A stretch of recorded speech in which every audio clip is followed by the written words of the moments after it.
आज वैदिक काल को दो भागों में बांटा गया है, ऋग्वैदिक काल और उत्तर वैदिक काल। ऋग्वैदिक काल जो था वो कहाँ से स्टार्ट हुआ था? ऋग्वैदिक काल वो हुआ था 1500 ईसा पूर्व से लेकर के 1000 ईसा पूर्व तक। ठीक है, उस समय जाति का निर्धारण योग्यता के आधार पे किया जाता था। किस आधार पे किया जाता था? योग्यता के आधार पे किया जाता था जाति का निर्धारण। कर्म के आधार पे जाति का निर्धारण किया जाता था। उत्तर वैदिक काल 1000 बीसी से लेकर के 600 बीसी तक क्या रहा है? उत्तर वैदिक काल।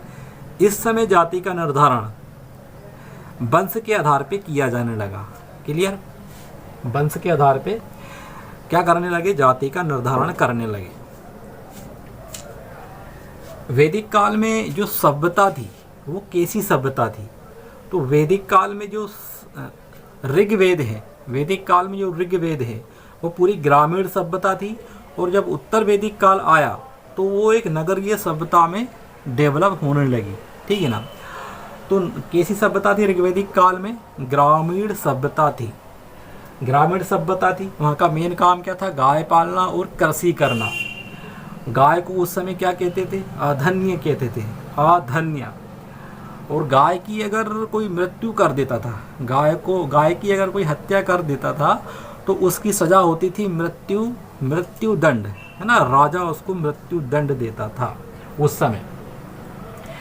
गवष्टि, राजा क्या करता था? गवष्टि का मतलब होता है जैसे किसी की गाय घूम जाती थी, ठीक है, तो राजा उसको ढूंढ के ला के देता था। ठीक है ना? और गायों की रक्षा करने का काम भी किसका था? राजा का काम था। उस समय राजतंत्र था, राजा का राज चलता था। ठीक है ना? कब?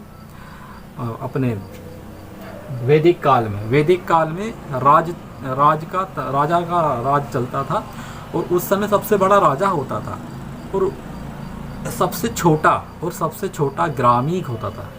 ठीक है ना? सबसे छोटा ग्रामीक होता था। तो हमने सभ्यताएं देख ली। अब देखते हैं वर्ण की बात करते हैं। वर्ण, उस समय जो जाति की व्यवस्था थी वो क्या थी? उस समय वर्ण क्या था? उस समय जाति की व्यवस्था को 4 भागों में रखा गया था। ठीक है ना? ब्राह्मण, सबसे पहले ब्राह्मण हुआ करते थे। ब्राह्मण के बाद हमारे क्षत्रिय होते थे, क्षत्रिय के बाद वैश्य होते थे, और वैश्य के बाद शूद्र होते थे। ठीक है ना? और ब्राह्मण से ऊपर भगवान होते थे। तो ब्राह्मण जो है वो भगवान के ज़्यादा करीब होते थे। ठीक है ना? तो उस समय कहा भी जाता था कि जो ब्राह्मण लोग हैं वो क्या है? भगवान की परछाई है। ठीक है? तो ब्राह्मण लोग बड़े पूजनीय होते थे, आज भी पूजते हैं ब्राह्मणों को। तो ये हो गया। ब्राह्मण का काम होता था शिक्षा देना, भिक्षा मांग करके खाना। ये काम किसका था? ब्राह्मण का काम था। क्षत्रिय का काम क्या था? क्षत्रियों का काम था लोगों की रक्षा करना। क्षत्रियों का काम था लोगों की रक्षा करना। ठीक है?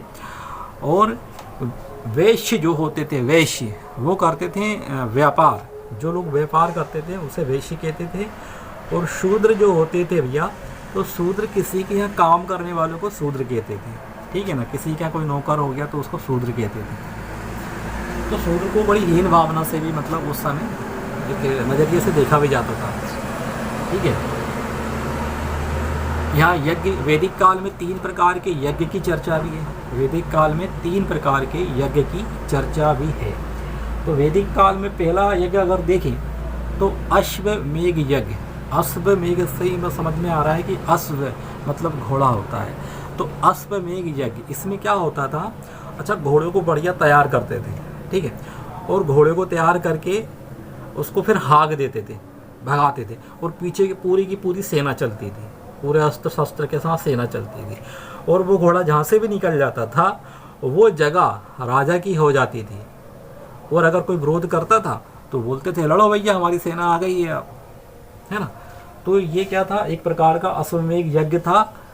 ये एक प्रकार से लोगों का राज हड़पना, ठीक है, उसके लिए अश्वमेघ यज्ञ कराते थे। अश्वमेघ यज्ञ किसने कराया? राम भगवान ने भी कराया। ठीक है ना? और लव कुश ने उनके घोड़े को बंधक बना लिया था, आपको याद होगा। दूसरा यज्ञ देखते हैं, वाजपेयी यज्ञ। वाजपेयी यज्ञ, ये यज्ञ होता है शक्ति का प्रदर्शन करने के लिए। वाजपेयी यज्ञ जो होता है शक्ति का प्रदर्शन करने के लिए होता है। इस यज्ञ को आज भी बनाया जाता है। जैसे कि अब 26 जनवरी अभी आने वाली है 26 जनवरी, ठीक है ना, अभी 2-4 दिन बाद 26 जनवरी आने वाली है। 15 अगस्त 26 जनवरी, इस समय क्या करता है हमारा देश क्या करता है, अपने अस्त्र शस्त्र, ठीक है, परेड मरेड ये सब करते हैं, ठीक है ना, तो उसको बोलते हैं वाजपेयी यज्ञ, मतलब शक्ति का प्रदर्शन करते हैं, है ना। पूरे राफेल उड़ा देंगे बाकायदा, तो वो पूरे बम गोले बारूद ये वो तमाम प्रकार की चीज़ों का प्रदर्शन करते हैं, मतलब शक्ति का प्रदर्शन करते हैं। तो वाजपेयी यज्ञ में शक्ति का प्रदर्शन किया जाता है।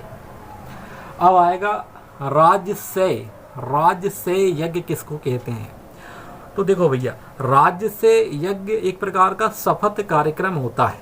क्या होता है, शपथ ग्रहण जब करते हैं, मंत्री नेता हूँ आज भी करते हैं शपथ ग्रहण कर, तो उसको हम क्या कहते हैं, शपथ ग्रहण कार्यक्रम को बोलते हैं राजसेय यज्ञ। तो 3 प्रकार के यज्ञ समझ में आ गए आपको। अश्वमेध यज्ञ क्या होता है, लड़ाई झगड़े के लिए होता है। दूसरा वाजपेयी यज्ञ, शक्ति प्रदर्शन करने के लिए वाजपेयी यज्ञ होता है। और राजसेय यज्ञ क्या होता है, शपथ ग्रहण करने के लिए होता है। जैसे राष्ट्रपति शपथ ग्रहण करते हैं, है ना, ठीक है ना, राष्ट्रपति शपथ ग्रहण करते हैं, उनको शपथ ग्रहण कौन करवाता है, तो उसको CJI करवाता है राष्ट्रपति को शपथ ग्रहण, है ना। अब जैसे प्रधानमंत्री जी भी शपथ ग्रहण करते हैं, मुख्यमंत्री भी करते हैं, तो तमाम प्रकार के लोग होते हैं जो शपथ ग्रहण करते हैं आज के समय में। तो अपन ने 3 प्रकार के यज्ञ की चर्चा भी कर ली। अब देखते हैं क्या, नदियाँ। वैदिक काल जो था उस समय जो नदियाँ थी उनके क्या नाम थे और आज के क्या नाम है, क्योंकि क्वेश्चन आएगा तो बताना पड़ेगा आपको, ठीक है ना। तो देखो नदियों की चर्चा कर लेते हैं। रावी नदी जो थी उस नदी को उस समय क्या बोलते थे, उस समय बोलते थे परूसनी नदी बोलते थे। रावी नदी को क्या कहते थे, परूसनी नदी कहते थे उस समय, मतलब वैदिक काल। सतलज नदी को क्या कहते थे, सतलज नदी शत्रुदी नदी कहते थे उस समय। झेलम नदी को वीतस्तता नदी कहते थे। कब, वैदिक काल में झेलम नदी को वीतस्तता नदी कहते थे। इसके बाद व्यास नदी को विपाशा नदी कहते थे भैया, व्यास नदी को विपाशा नदी कहते थे। सिंधु नदी, उस समय की सबसे प्रसिद्ध नदी थी सिंधु नदी, ठीक है ना। उस समय की सिंधु नदी जो थी उसको क्या कहते थे, उसको सिंध नदी कहते थे। सिंधु नदी को सिंध नदी कहते थे उस समय। और चिनाब नदी को अश्कनी नदी कहते थे। अस्कनी नदी चिनाब नदी को। गोमती नदी को गोमल नदी कहते थे उस समय वैदिक काल में। और वैदिक काल में गंडक नदी को सदा नीरा नदी कहते थे। क्लियर होगी नदी, प्रमुख नदियां भी देख ली हमने वैदिक काल की। क्वेश्चन आएगा तो छूटना नहीं चाहिए, ठीक है ना। अब देख लेते हैं देवता। वैदिक काल में भैया कौन से वाले देवता चलते थे, उस समय चलते थे भैया इंद्र देवता। सबसे प्रमुख देवता थे इंद्र देवता। वैदिक काल में 250 बार चर्चा है इंद्र देवता की, ठीक है, कितने बार, 250 बार। तो उस समय सबसे फेमस देवता थे इंद्र देवता, 250 बार चर्चा है। अग्नि के देवता, अच्छा, इंद्र देवता को पुलंदर भी कहा जाता था।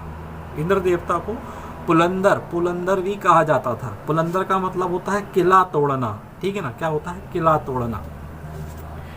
अग्नि के देवता की चर्चा है वैदिक काल में 200 बार।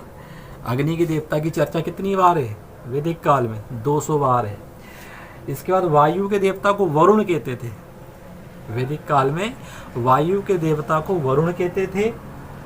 और जंगल के देवता जो होते थे उसको सोम कहते थे। जंगल के देवता को सोम कहते थे।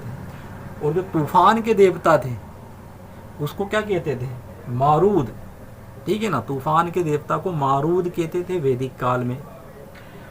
और जो क्रोध के देवता थे उसको रौद्र कहते थे। क्रोध के देवता को रौद्र कहते थे, बोलते ना रौद्र रूप दिखाऊंगा, तो क्रोध के देवता को रौद्र कहते थे। और उस समय जो जीव था, सबसे लोकप्रिय जीव था उस समय गाय था, ठीक है ना। गाय क्या था, उस समय का सबसे प्रमुख जीव था गाय। अब हमने नदियाँ देख ली, देवता देख लिए, अब देख लेते हैं सम्मेलन। तो 3 प्रकार के सम्मेलन की चर्चा भी है वैदिक काल के अंदर। कितने प्रकार के? 3 प्रकार के सम्मेलन। पहला सम्मेलन इनको बोलेंगे सभा, समिति और विदत। पहला सम्मेलन को सभा बोलते हैं, दूसरे को समिति बोलते हैं और तीसरे को बोलते हैं विदत। सभा जो होता है वो नॉर्मल लोगों के लिए होता है, ठीक है ना ज़्यादा गरीब ना ज़्यादा अमीर। नॉर्मल लोगों के लिए क्या होता था? सभा होती थी। और समिति ऊंचे लोगों के लिए समिति होती थी। ऊंचे मतलब बड़े लोगों के लिए क्या होती थी? समिति होती थी, ठीक है। और विदत जो होती थी वो सबके लिए होती थी। ऊंचे लोग भी आ जाओ, नीचे लोग भी आ जाओ, महिला पुरुष दोनों आ जाओ। और सभा और समिति में महिला को जाने की अनुमति नहीं थी। और सभा और समिति को क्या कहते थे? प्रजापति की 2 बहनें कहते थे, है ना। सभा और समिति को प्रजापति की 2 बहनें कहते थे। इसकी चर्चा है अथर्ववेद के अंदर।